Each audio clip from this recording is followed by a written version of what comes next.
경남 지역 최신 이슈를 풀어보는 헬로 이슈 토크입니다. 택시를 이용할 때 요즘은 많은 분들이 온라인 호출 서비스를 이용하시죠. 수년 전까지만 해도 국내 대형 플랫폼 사업자 하나만 사용했지만 작년부터 경남에는 리본 택시라는 지역 상생형 서비스가 등장해 택시 운수업계와 이용자인 시민들이 반긴 바 있습니다. 그런데 최근 하루에 한 건도 호출이 없는 날이 있다는 한 언론 보도가 있은 뒤 그 이유와 함께 해법을 찾는 분위기가 확산하고 있습니다. 오늘 헬로 이슈 토크에서도 함께 고민해봅니다. 함께 해주실 패널 두 분 나와주셨습니다. 최양원 영산대 드론교통공학과 교수, 여성환 한국경영연구소 대표 모셨습니다. 어서 오십시오. 반갑습니다. 네, 반갑습니다. 네, 먼저 리본 택시가 어떤 건지 짚고 시작을 하면 좋을 것 같습니다. 이게 어떤 건가요? 네, 리본 택시는 지역 상생 기반의 택시 호출 플랫폼 서비스입니다. 네. 이게 이제 지방자치단체와 택시 조합을 연결을 했거든요. 그리고 이게 처음 시작은 광주광역시에서 시작을 했는데 지금은 이제 광주광역시 그리고 수도권 그리고 충청권 그리고 경남으로 점차 그 서비스를 확대해가고 있는 중입니다. 네. 리본 택시는 이제 기존에 있는 택시 서비스의 질을 개선한다는 리본과 네. 이제 고객과 택시를 연결해 준다는 의미의 리본, 이런 의미를 담고 있는 택시 호출 앱입니다. 네, 상당히 좋은 의미도 많이 담고 있네요. 또 이게 처음에는 상당히 긍정적인 효과를 기대를 하고 출범을 했습니다. 어떤 기대효과였나요? 리본 택시는 아까 말씀드린 것처럼 경남의 상생형 택시 호출 플랫폼 서비스인데요. 네. 이제 카카오 택시의 경우에 택시가 이제 프리미엄 멤버십이죠. 여기에 가입을 하면은 이제 승객을 우선 배정해주는 이런 게 좀 있습니다. 네. 그런데 이제 이걸 가입을 하면 초기에는 승객을 좀 확보하는 효과가 있겠죠. 그러나 이게 이제 점차 시간이 지나면은 모두 다 가입된다고 했을 때는 그때는 이제 수수료 부담만 남는 그런 부작용이 생기겠죠. 네. 그래서 이런 서비스가 이제 택시 기사들한테는 부담이 된다고 해서 이 카톡의 독과점 시장에 도전장을 내민 서비스인데요. 네. 그런데 리본 택시는 이제 이거를 하면서 뭐 반반 택시라는 또 그런 의미도 있는데요. 하나는 이제 가격에 반하다, 또 하나는 서비스에 반하다. 네. 의미가 참 좋죠. 네. 그래서 가격에 반하다는 항상 결제 금액의 2%를 적립해 줍니다. 택시를 타는데 적립해 준다 참 좋죠. 그래서 이 적립된 건 항상 또 현금처럼 사용할 수도 있도록 되어 있습니다. 그리고 품질에 반하다는 여기 이제 상당히 많은 서비스를 담고 있습니다. 조용히 가고 싶어요. 그러면 이제 조용한 음악을 틀어준다든지 이렇게 해서 그냥 가만히 조용히 가는 거고. 그 다음에 이제 뭐 내비를 따라가 주세요. 그러면은 기사님은 그냥 내비를 따라 운행을 하게 되고요. 네. 그냥 반려동물 뭐 이렇게 동성 서비스, 그 다음에 안심 기가 서비스 이런 게 있는데 안심 서비스, 기가 서비스 같은 경우에는 이걸 누르면은 자기 지인 2명한테 문자가 자동으로 전송이 되는 그런 서비스입니다. 네. 그리고 이제 일반 카카오 택시 같은 경우에는 앱으로만 호출을 할 수 있잖아요. 그런데 어르신들은 기존에 전화로 이렇게 호출을 했단 말이에요. 그래서 어르신들을 위해서 이제 전화로도 호출할 수 있는 이런 기능까지도 갖고 있고요. 네. 그래서 이게 이제 하는 기대 효과는 택시 기사들에게는 이제 이게 호출 수수료 부담을 줄여들고 승객들한테는 이제 높은 서비스를 제공하고 해서 뭐 택시 업계와 이용객 모두를 만족시켜서 지역 경제 활성화에 이제 좀 이바지하겠다 그런 의미로 시작된 서비스입니다. 네, 또 사실 다양한 서비스가 있는데 그 중에도 주목해 볼 만한 게 수수료 부분인데 이 대형 택시 호출 플랫폼을 이용하는 데 있어서 아무래도 지금까지 택시 기사들의 가장 큰 불만이 수수료였지 않나 생각이 듭니다.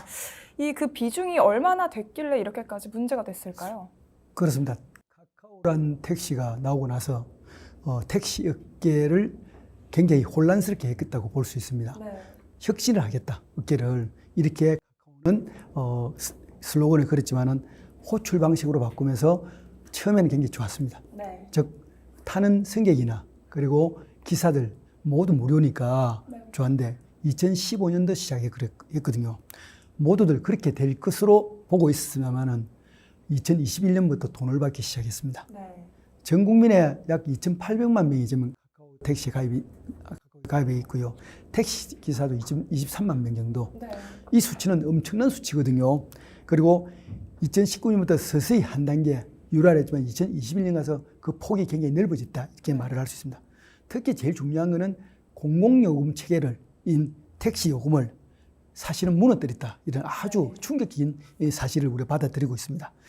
카카오는 소비자, 기사 모두에게 돈을 받게 되는 그런 형태로 변질이 되었습니다. 이러다 보니까 어떻게 보면 남이 생각하면 꼭 고리대금 업자 같은 그런 느낌을 받는 네. 아주 시민들은 충격을 받고 있습니다. 네. 즉 카카오 택시가 돈을 버는 방법을 보면요.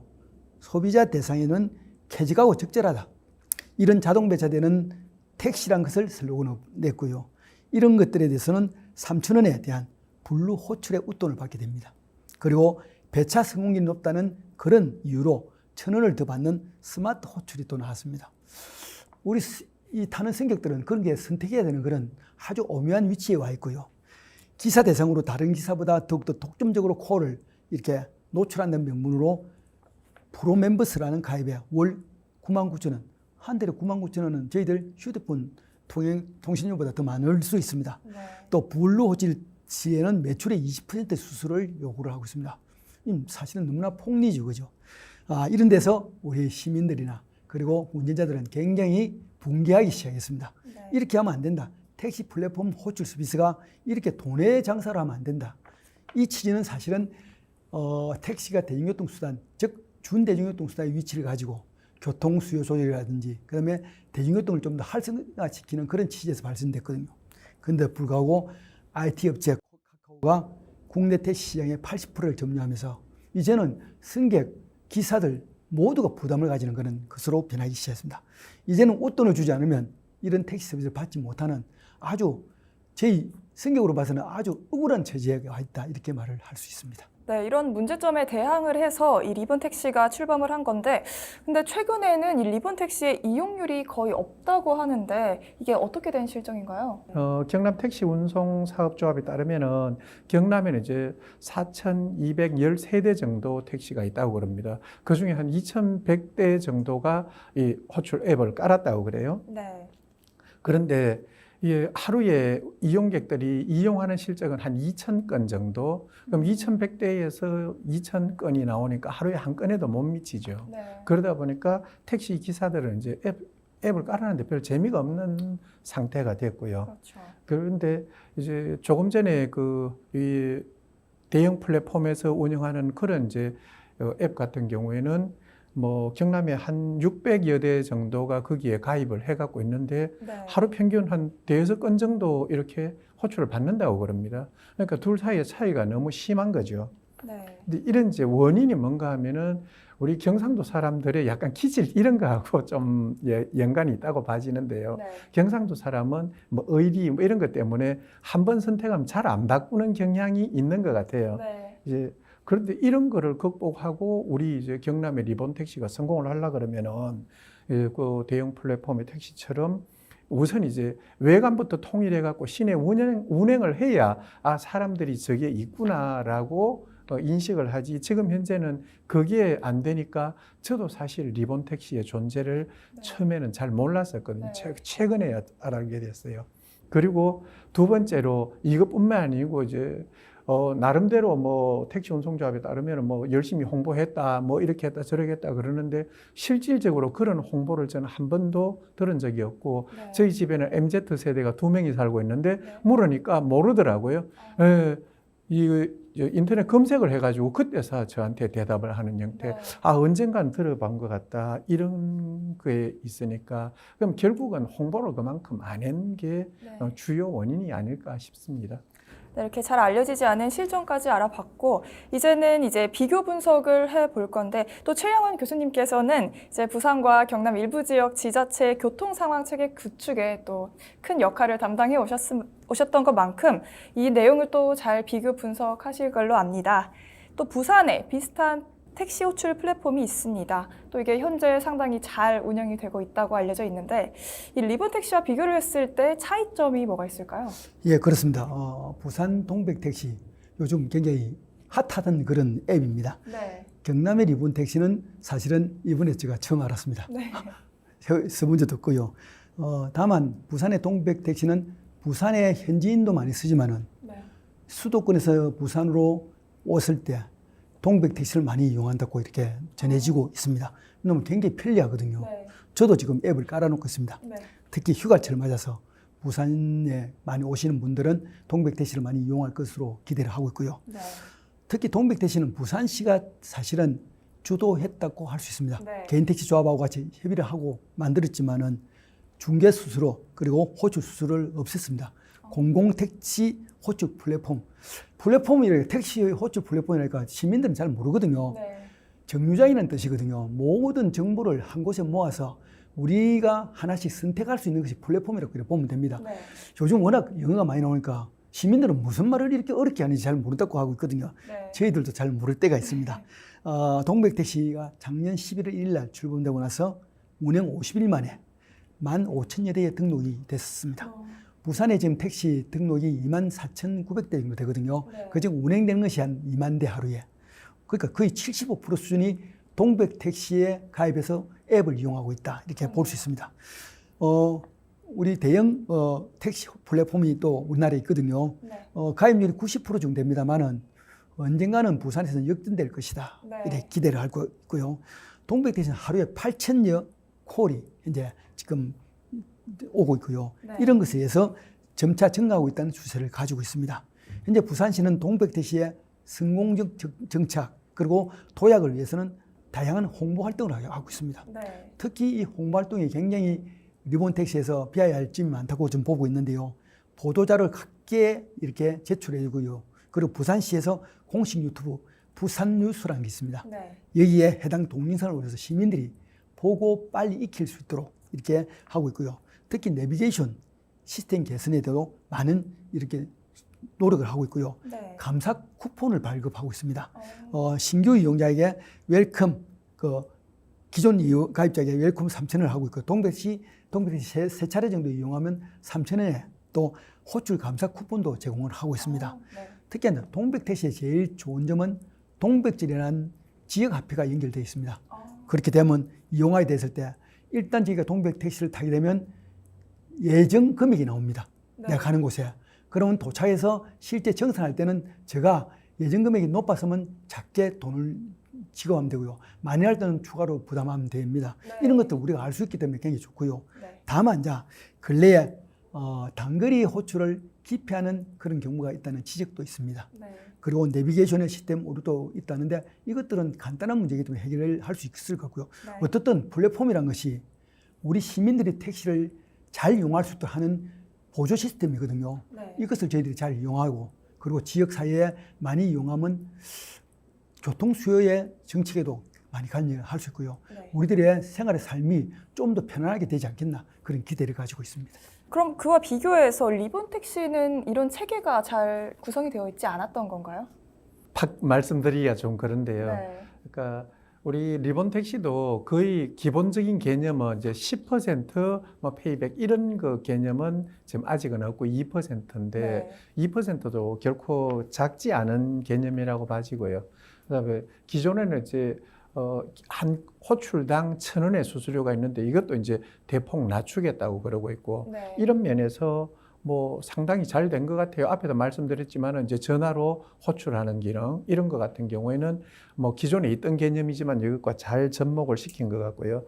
앞으로 그리고 누비전 같은 거 이런 거하고도 이제 접목을 시킬 예정이라고 그러고요. 네. 그런데 여기에서 이게 그 지역 택시들 우리 리본 택시 같은 경우에는 전체 우리나라 서비스가 다 통일이 안 돼 있는 것 같아요. 지역별로 사업자도 다르고 네. 그러니까 뭐 특정 업체를 거명해서 뭐 합니다만은 카카오 택시 같은 경우에는 하면 그 서비스 가지고 전국 아무 데서나 가서 그냥 불편함 없이 이렇게 서비스를 호출할 수 있어요. 네. 그런데 우리 리본 택시는 그게 안 되죠. 그래서 지자체장들께서 한번 여기에 택시 업계의 그 어려운 점을 생각하신다면은 한번 서로 좀 합의하시고 그 지역 사업자들끼리 서로 이 서비스를 통일할 수 있는 이런 것들을 좀 해줬으면 싶어요. 또 한쪽에서는 최근 개인 택시와 창원 지역 택시 노조가 리본 택시 플랫폼의 비협조적이다라는 말도 나오는데 이런 부분은 누가 또 어떻게 설득을 해야 할까요?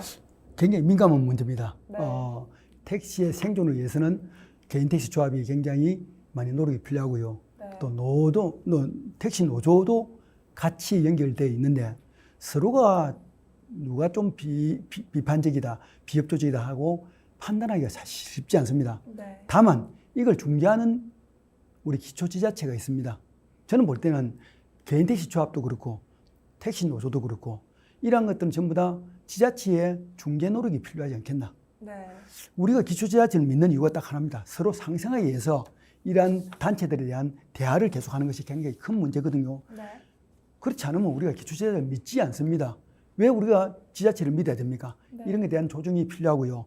이런 것들은 우리가 더 크게 보면 택시 이용 활성화가 지역의 교통 문제도 해결할 수 있다. 그리고 우리가 택시를 타는 사람에 대한 더 좋은 서비스를 줄 수 있다. 그런 관점에서 기초지자체도 접근할 필요가 있습니다. 이제 리본 택시가 활성화되지 않는 이유는 또 다른 데 있다고 저는 판단되고요. 네. 창원 김해 택시 6,500여 대 있다고 이렇게 보고 있는데요. 그 중에 리본 택시 가입하는 이런 전체 택시 가입률이 15%배 되지 않는 이유는 보다 홍보가 부족하다. 네. 그 인지성을 좀 더 높여야 되겠다. 많이 이용해야 되거든요. 네. 이렇게 위해서는 중재 노력하는 우리의 지자체 노력이 좀 필요하다 이렇게 보고 있고요. 네. 저는 이제 늦게 출발했지만 리본 택시도 가능성이 있다. 경상남도에서 지역 화폐나 이런 거하고 좀 더 연결시켜서 보다 승객들이 타기에 좋은 조건이 있으면 좋지 않겠나. 네. 또 이 리본 택시가 이 마일리지 혜택이 굉장히 많은데 또 이걸 모르는 분들도 많습니다. 사실 요즘 같은 시대에는 그게 꿀팁이 또 될 수가 있는데 이 몰라서 안 타고 못 타는 분들이 많기 때문에 사실 홍보가 굉장히 중요할 것 같습니다.